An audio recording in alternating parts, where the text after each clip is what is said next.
Guys, পাশের ভিডিওটা দেখুন।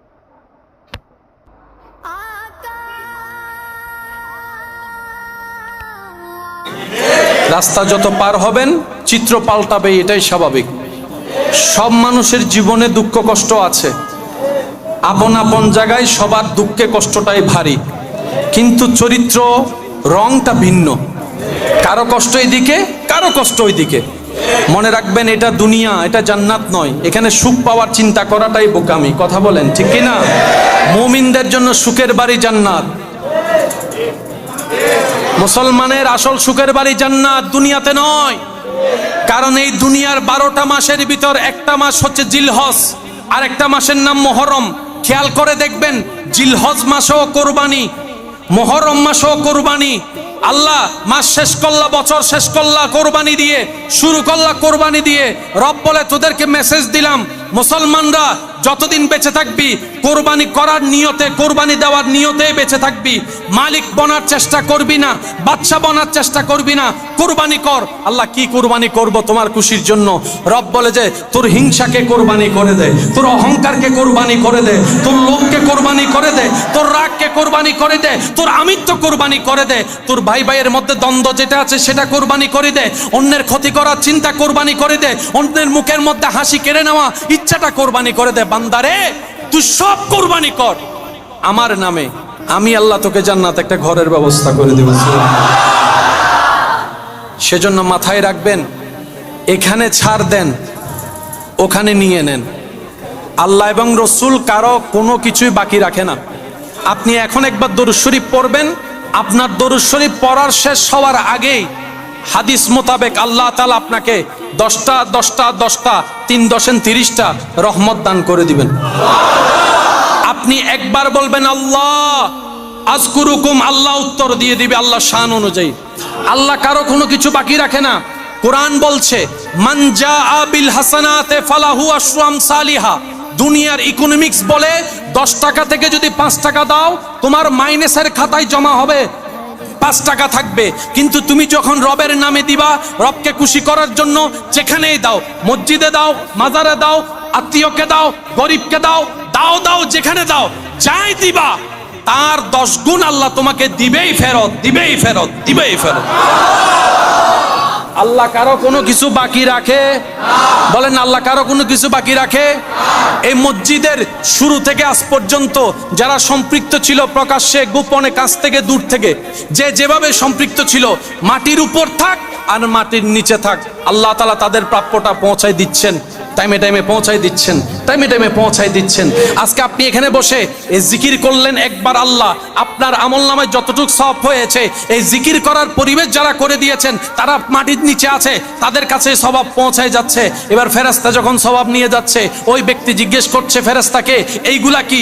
বলে যে, তোমার পরিশ্রমের ফসল, তোমার পরিশ্রমের ফসল, তোমার পেনশন, তোমার পেনশন তোমাকে দেওয়া হচ্ছে। বলে যে, কিসের পেনশন?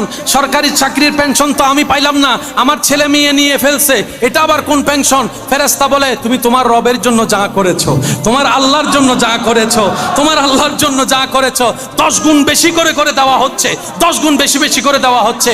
এই কথা শুনে একজন অর্থনৈতিক গরিব ব্যক্তি মনে মনে চিন্তা করলো, আহারে, মন তো আছে, ধন তো আমার নাই, মন তো আছে করার, ধন তো আমার নাই।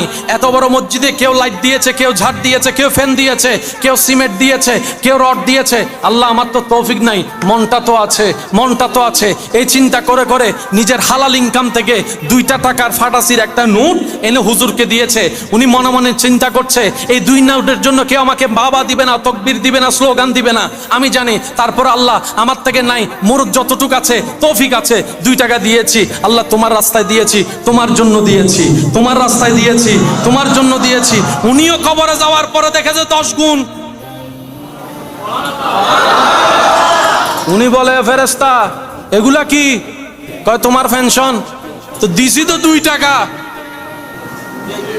2 টাকার পেনশন এতটুক, তাও আবার বারবার।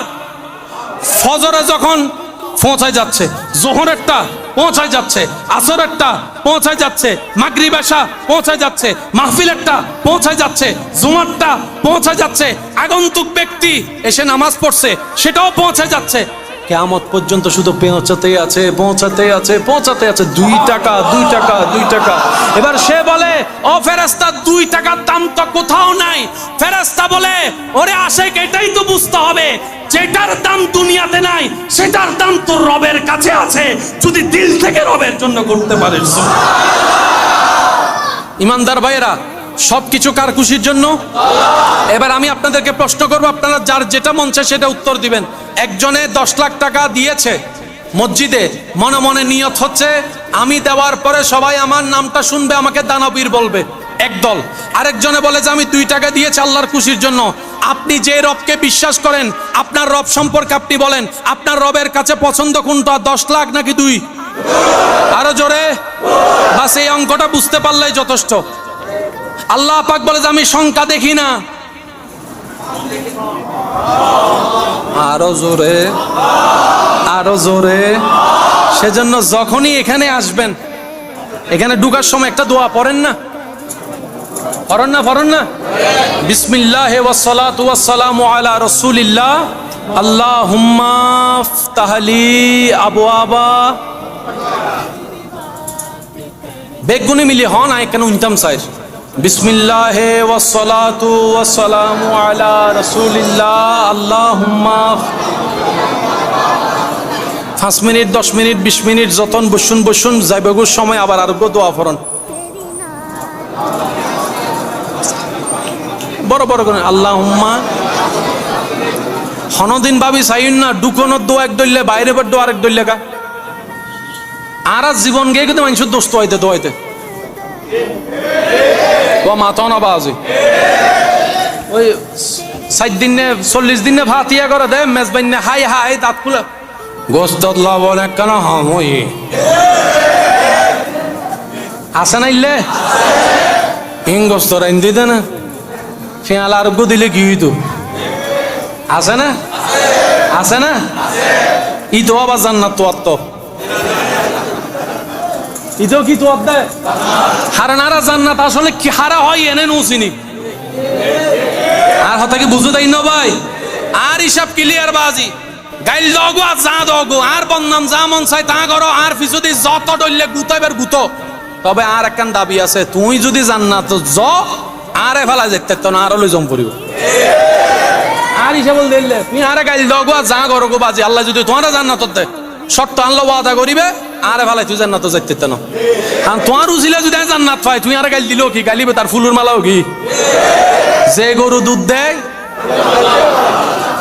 সিটেঙ্গে মানুষ হমে গিয়ে ফানলা রোহিঙ্গে ঢুকি গিয়ে ফানলার ও হসে যে গরু দুধ দেয় কে দুধ ফাইত লাতে দুয়া হাইলে কি? তো তোমার উচিলে যদি বদায় জান্নাত পাই তোমার নাম বন্ধু আর কেউ নাই, তুই আরো যত শত্রু পাবি বাবা গো আর কিচ্ছু যাই নয়। এই চিন্তা লালন গরনের দরকার আছে না নাই? আল্লাহর বান্দা মনে রাখবেন প্রিয় ভাই, আপনাকে ঘৃণা করার মানুষ অনেক, কিন্তু আপনি সবাইকে ভালোবাসার চেষ্টা করবেন। আপনি তাদেরকে বলবেন আমাকে ঘৃণা করার অপছন্দ করার তোমার কাছে হয়তো 1000টা কারণ থাকতে পারে, আমি সেই দোষের দোষী হতে পারে, কিন্তু তোমাকে ভালোবাসার আমার এত কারণের দরকার নাই, একটা কারণেই যথেষ্ট, তুমি আমার রবের বান্দা, তুমি আমার নবী রাহমাতুল আলামিনের উম্মত। এর চাইতে বড় পরিচয়ের আমার আর কোনো দরকার নাই, এর চাইতে বড় কোনো পরিচয় আমি জানতে চাই না। তুমি আমার রবের বান্দা, আমি তোমাকে ভালোবাসি, তুমি আমার নবী রাহমাতুল আলামিনের উম্মত, আমি তোমাকে সম্মান করি। তুমি যতই ঘৃণা আমাকে করো তোমার জায়গা থেকে তুমি করো, তোমার রবকে তুমি জবাব দিবা, উত্তর দিবা সে বিচারের দিনে, তুমি তোমার হিসাব, আমি আমারটা দিব। আমি বলবো আল্লাহ আমি ঘৃণা করতে শিখিনি, আমি ভালোবাসতে শিখেছি, আমি অপমান করতে শিখিনি, সম্মান করতে শিখেছি। কারণ আমি জানি যেদিন থেকে বুঝেছি তুমি তাকে দয়া করো যে অন্যকে দয়া করে, তুমি তাকে সম্মান দাও যে অন্যকে সম্মান দেয়। বলেন না সুবহানাল্লাহ। অনেক মানুষ আছে না কোনো দুঃখ মুসিবত কষ্ট পড়লে আল্লাহর উপর ইলজাম দেয়, আমারে পাইছো না, শুধু পরীক্ষা সব শুধু আমার জন্য, কষ্ট সব আমার জন্য। এতেরাজ করলে নিয়ামত আসবে না।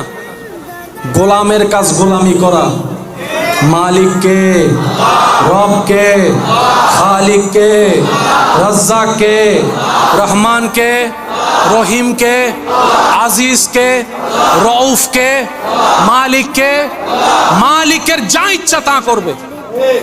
গোলামের কাজ হচ্ছে সবর করা, গোলামের কাজ হচ্ছে শুকরিয়া করা, গোলামের কাজ হচ্ছে মাথা নিচু রাখা, গোলামের কাজ হচ্ছে চোখ নিচে রাখা।